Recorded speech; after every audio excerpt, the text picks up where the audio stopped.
Before we proceed, please note that this video is made by AI, but all the content is manually researched by our team, and it's not AI generated. Hello there, ever been excited to dive into the world of PostKnight 2 only to be halted in your tracks by the notorious error code 4? This pesky error message reads, "Oh no, there was an unexpected problem. If this problem persists, double tap the footer at the bottom of the screen to submit the bug report."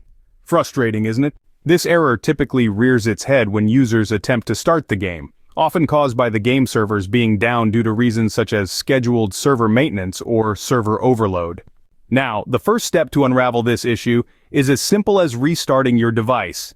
Yes, it sounds too easy, doesn't it? But you'd be surprised how often this quick fix can resolve the problem.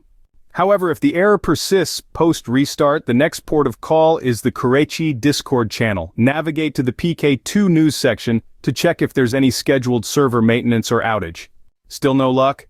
Then it's time to check for any pending updates for PostKnight 2. If there's an update waiting in the wings, go ahead and install it. Once the update is installed, give the game another whirl to see if the error has been resolved. If you followed these steps and the game is up to date, but the error code 4 is still making an appearance, it's likely there's an unannounced issue with the game servers. In this case, a little patience might be the best remedy. Wait a couple of hours and try to play the game again.